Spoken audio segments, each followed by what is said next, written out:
இன்றைய இரவோடு 7 தராவீகும் 6 நோன்புகளையும் 8.25 ஜுஸூக்களையும் நாம் நிறைவு செய்திருக்கின்றோம். குர்ஆனை கேட்பதற்கும் ஓதுவதற்கும் வாய்ப்பை தந்த வல்ல ரஹ்மான் அதன் வழி வாழக்கூடிய நசீபை அல்லாஹ் நம் அனைவர்களுக்கும் தந்த அருள் புரிவானாக. இதுவரை நாம் வைத்து வைந்த அந்த நோன்புகளை அல்லாஹ் கபூல் செய்வானாக. மேலும் வர இருக்கின்ற அந்த நோன்புகளை சலாமத்தான முறையிலே வைத்து நிறைவு செய்வதற்குரிய தௌஃபீகை அல்லாஹ் நம் அனைவர்களுக்கும் தந்த அருள் புரிவானாக. அன்பிற்குரிய அல்லாஹ்வின் நல்லடியார்களே, நேற்றைக்கு கடைசி பகுதியில் ஆரம்பித்து வைக்கப்பட்ட சூரத்துல் அஅராஃப் இன்றைய கடைசி பகுதியில் நிறைவு செய்யப்பட்டு சூரத்துல் அன்ஃபால் ஆரம்பித்து வைக்கப்பட்டிருக்கின்றது. இன்றைக்கு ஓதிய இந்த ரக்காத்துகளில் அல்லாஹு தஆலா பல்வேறு விஷயங்கள் குறித்து அல்லாஹ் இன்றைக்கு நமக்கு சொல்லி இருக்கின்றான்.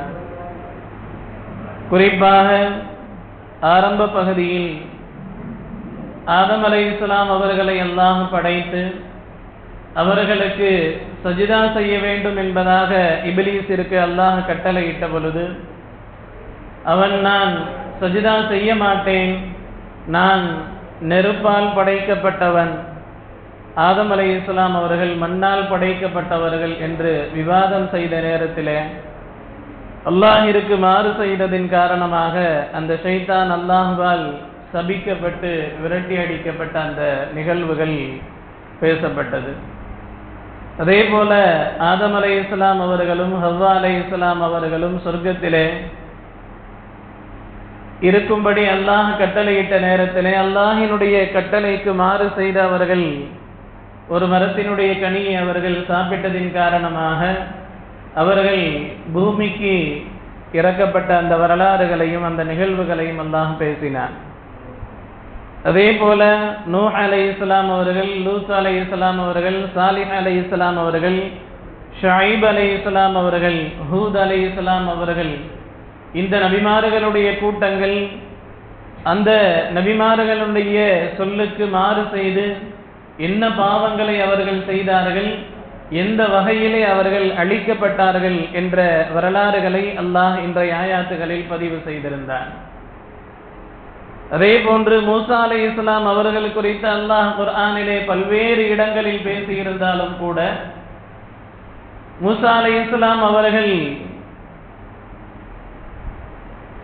ஃபிரௌனுடைய கோட்டைக்குள்ளே எப்படி அவர்கள் உள்ளே அனுப்பப்பட்டார்கள் என்ற வரலாறும், மூசா அலைஹிஸ்ஸலாம் அவர்கள் முதலாக தான் ஒரு இறை தூதர் தான் என்ற அந்த செய்தியை ஃபிரௌனிடத்தில் சொல்லி ஏகத்துவத்தை எட்டி வைத்த நேரத்தில் ஃபிரௌன் கடுமையான கோபம் கொண்டு சூனியக்காரர்களை வரச் செய்து பல்வேறு வித்தைகளை அங்கு காட்டிய நேரத்தில் அல்லாஹினுடைய உத்தரவை கொண்டு மூசா அலைஹிஸ்ஸலாம் அவர்கள் தான் நபிதான் என்பதை தன்னுடைய அற்புதத்தின் மூலம் நிரூபித்த நேரத்தில் அத்துணை சூனியக்காரர்களும் அங்கு இஸ்லாத்தை ஏற்றுக்கொண்டு உறுதியான நிலைப்பாட்டோடு இருந்த அந்த நிகழ்வு குறித்து இன்றைய ஆயாத்துகளில் பேசப்பட்டது. அதல்லாமல் மூசா அலைஹிஸ்ஸலாம் அவர்களுடைய பல்வேறு வரலாறுகளும் இன்றைக்கு ஆயாத்துகளிலே பேசப்பட்டது. இப்படியாக பல்வேறு விஷயங்களுக்கு மத்தியிலே இன்றைய ஆயாத்துகள் இடம்பெற்றன. இறுதியாக கியாமத்தினுடைய அடையாளங்கள் குறித்தும் மறுமை நாளினுடைய எச்சரிக்கைகள் குறித்தும் அல்லாஹு தஆலா இந்த சூராவினுடைய இறுதியிலே அல்லாஹ் பேசியிருந்தார். பல்வேறு விஷயங்களுக்கு மத்தியிலே இன்றைக்கு நாம் நம்மளுடைய சிந்தனைக்கு ஒரு ஆயத்தை நாம் எடுத்துக்கொள்கின்றோம். சூரத்துல் அஅராஃபினுடைய கடைசி பகுதியில் இடம்பெற்ற ஹுதில் அஃவ வஅமுரு பில் உர்ஃபி வஅரில் அனில் ஜாஹிலீன் என்ற இந்த ஆயத்தை நம்மளுடைய சிந்தனைக்கு இன்றைக்கு நாம் எடுத்துக்கொள்கின்றோம். ஒரு தனி மனிதன் தன்னுடைய தனி மனித வாழ்க்கையிலே அல்லது ஒரு சமூக வாழ்க்கையிலே வெற்றியை நோக்கி அவன் பயணிக்க வேண்டும் என்றால் 3 விஷயங்களை அவன் கையில் எடுத்துக்கொள்ள வேண்டும். அப்பொழுது அவனுடைய வாழ்க்கை வெற்றியை நோக்கியானதாக இருக்கும் என்பதாக அல்லாஹ் இங்கு பதிவு செய்கின்றான்.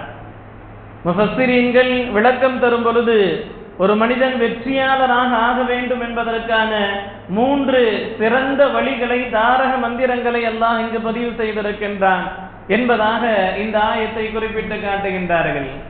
அதிலே முதல் விஷயமாக சொல்லும் பொழுது ஹுதில் அஃவ, மன்னிப்பை நீங்கள் தேர்ந்தெடுத்துக் கொள்ளுங்கள். ஒரு மனிதன் தன்னுடைய வாழ்க்கையிலே மன்னிப்பை தேர்ந்தெடுத்துக் கொள்ளும் பொழுது அவனுடைய வாழ்க்கை அது வெற்றியை நோக்கிய பயணமாக அது இருக்கும் என்பதை முஃபஸ்ஸிரீன்கள் நமக்கு விளக்கம் தருகின்றார்கள். இரண்டாவது, வஅமுரு பில் உர்ஃபி, நன்மையானதை சொல்லிக் கொண்டிரு, அதே நன்மையானதை செய்து கொண்டிரு என்பதாக அல்லாஹ் உத்தரவிடுகின்றான். மூன்றாவது, வஅரில் அனில் ஜாஹிலீன், அவசியமற்ற விஷயங்களை அல்லது அவசியமானவர்களை புறம் தள்ளிவிடு. உன்னுடைய வாழ்க்கையில் அவங்களை நீ கண்டுக்காத, அந்த விஷயங்களை நீ எடுத்துக்காத. இந்த 3 விஷயங்கள் உன்னுடைய வாழ்க்கையில் இருந்துச்சுன்னு சொன்னா நீ வெற்றியாளர்களுடைய வரிசையில வருவ என்பதாக சொல்லப்படுகின்றது. அன்பிற்குரிய அல்லாஹ்வின் நல்லடியார்களே, முதல் விஷயம் மன்னிப்பு என்பதாக ஹுதில் அஃபு, மன்னிப்பை தேர்ந்தெடுத்துக்கொள்.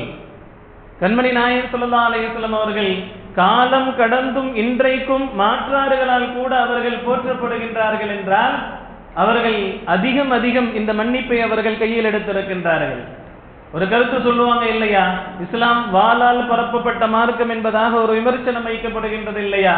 அவர்களுக்கு நாம் தெளிவாக சொல்லலாம், இஸ்லாம் வாளால் பரப்பப்பட்ட மார்க்கம் அல்ல, நல்ல பண்புகளை கொண்டு பரப்பப்பட்ட மார்க்கம். இஸ்லாம் நல்ல பண்புகளை, நல்லொழுக்கங்களை கொண்டு பரப்பப்பட்ட மார்க்கம் என்பதாக அவர்களுக்கு நாம் சொல்ல முடியும். நாயகம் ஸல்லல்லாஹு அலைஹி வஸல்லம் அவர்கள் எங்கெல்லாம் மன்னிப்பை கையில் எடுத்தார்களோ அங்கெல்லாம் அவர்கள் வெற்றி அடைந்திருக்கின்றார்கள் என்ற வரலாறுகளை நாம் பார்க்க முடியும். இந்த சமூகத்திற்கான முன்னேற்றங்களை மன்னிப்பின் மூலம் நாயகம் ஸல்லல்லாஹு அலைஹி வஸல்லம் அவர்கள் கற்றுத் தந்திருக்கின்றார்கள். தோழர்களும் சஹாபாக்களும் அந்த ஒரு வாழ்க்கையை தான் நமக்கு வாழ்ந்து காட்டி சென்றிருக்கின்றார்கள். ஹிந்தா என்ற பெண்மணி வரலாற்றிலே மிக மோசமான வரலாற்றிற்கு சொந்தக்கார ஒரு பெண்மணியாக இருந்தவர். ஹம்ஸா ரலியல்லாஹு அன்ஹு அவர்கள் நாயகம் ஸல்லல்லாஹு அலைஹி வஸல்லம் அவர்களுடைய சிறிய தந்தையினுடைய மகனார்.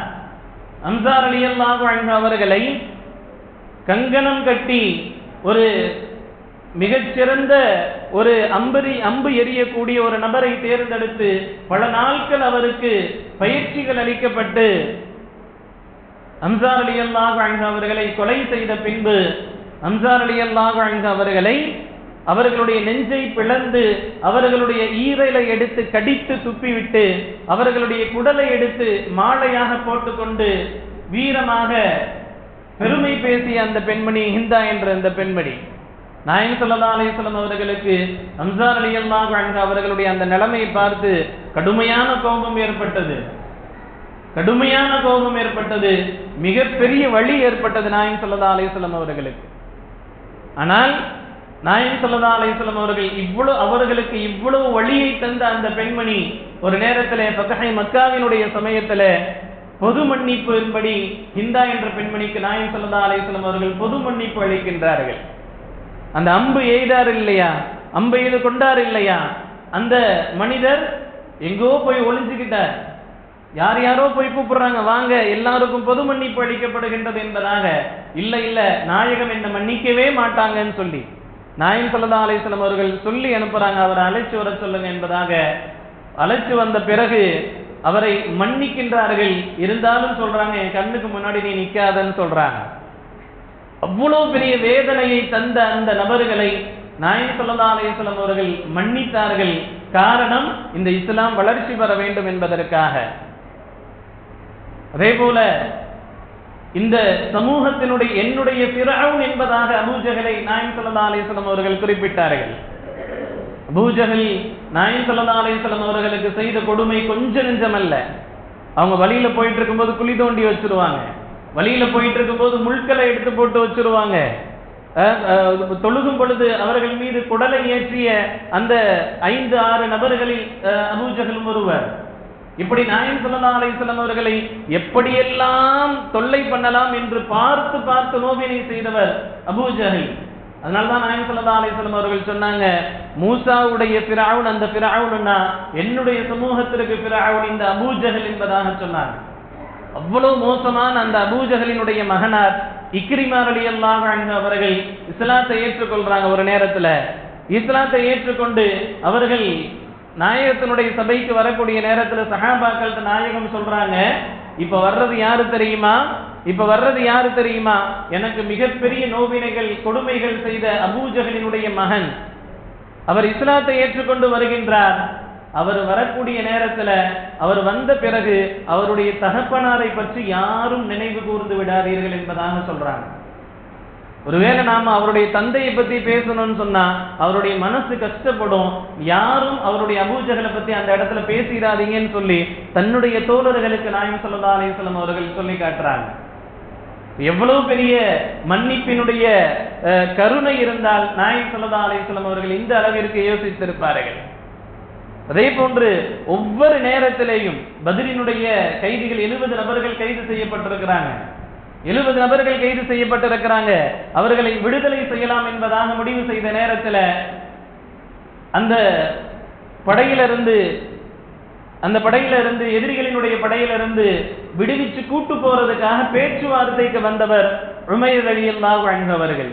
அந்த உமைர் ரலியல்லாஹு அன்ஹு அவர்கள் ரலியல்லாஹுன்னு சொல்றது, இக்ரிமா ரலியல்லாஹுன்னு சொல்றது, உமைர் ரலியல்லாஹுன்னு சொல்றது எல்லாமே பின்னால் இஸ்லாத்தை ஏற்றுக்கொண்டார்கள். அந்தந்த நிகழ்வின் போது அவர்கள் சஹாபிகளாக இல்லை, முஸ்லிம்களாக இல்லை. அப்போ எதிரிகளினுடைய ஒரு ஆளாகத்தான் உமைர் ரலியல்லாஹு அன்ஹு அவர்கள் வர்றாங்க. வந்து அந்த பத்ரினுடைய கைதிகளை விடுவிக்கிறதுக்காக வர்றாங்க.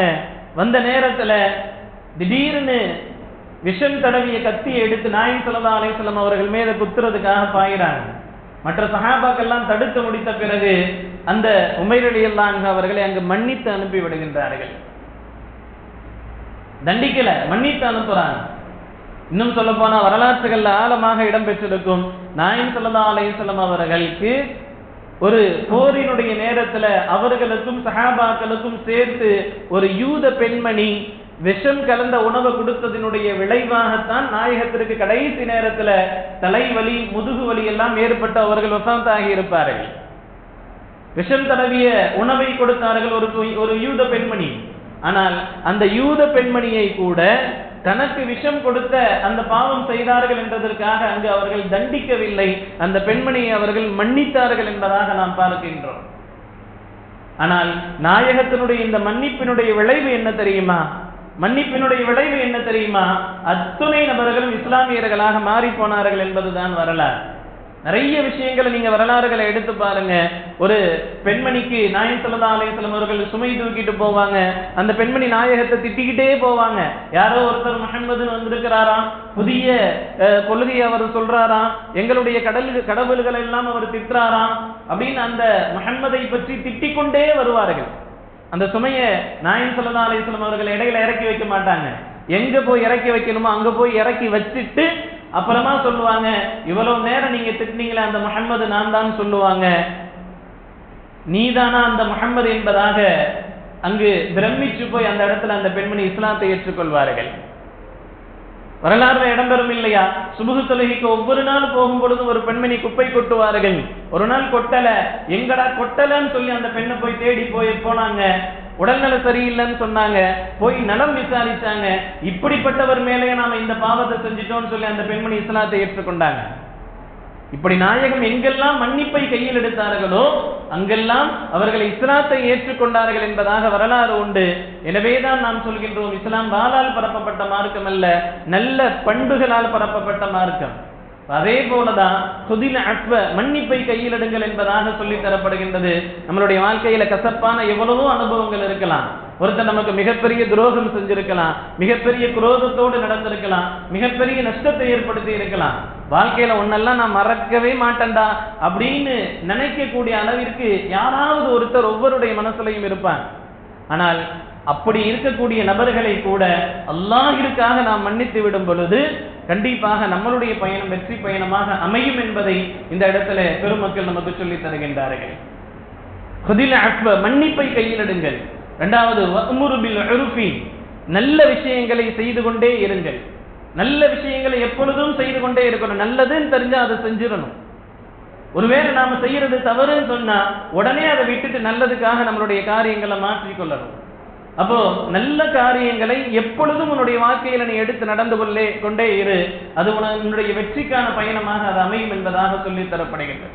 மூன்றாவது, வஅரில் அனில் ஜாஹிலீன், அனாவசியமான விஷயங்களை, அனாவசியமானவர்களை புறந்தள்ளிடு. உன்னுடைய வாழ்க்கையில தேவையில்லாம கஷ்டம் கொடுக்கறாங்களா, தேவையில்லாம விமர்சனம் பண்றாங்களா, தேவையில்லாம பிரச்சனைகள் பண்றாங்களா, அவங்கள கண்டுக்காம போயிடு. சொல்லுவாங்கல்ல இங்கிலீஷ்ல, இக்னோர் பண்ணிட்டு போய்கிட்டே இரு. அவங்கள நாம ரெஸ்பான்ஸ் பண்ணதான் அவர்கள் மேற்கொண்டு பண்ணிக்கிட்டே இருப்பாங்க. அவன் கிடக்குறான் அப்படின்னு சொல்லிட்டு அந்த விஷயத்தை நாம புறந்தள்ளிட்டு போயிட்டோம்னு சொன்னா, ஒன்று அவர்கள் அந்த விஷயத்தை விட்டு விடுவார்கள், அல்லது அந்த விஷயத்திலிருந்து தங்களை அவர்கள் மாற்றிக்கொள்வார்கள். இல்ல நாம பண்றதுதான் தப்பு போல இருக்கு அப்படின்னு சொல்லி அவர்கள் தங்களை மாற்றிக்கொள்வார்கள். அனில் ஜாஹிலீன், அனாவசியமான விஷயத்துல உன்னுடைய கவனத்தை செலுத்தி நீ நேரத்தை செலவிட்டு இருக்காத. நீ உன்னுடைய அந்த அனாவசியமான விஷயங்களை புறம் தள்ளிட்டு போய்கிட்டே இரு. உன்னுடைய வாழ்க்கையில மன்னிப்பை நீ தேர்ந்தெடுத்துக்கொள். நல்ல காரியங்களை உன்னுடைய வாழ்க்கையில எப்பொழுதுமே முன்னெடுத்து செல். அனாவசியமான விஷயங்களை நீ புறம் தள்ளிட்டு போய்கிட்டே இரு.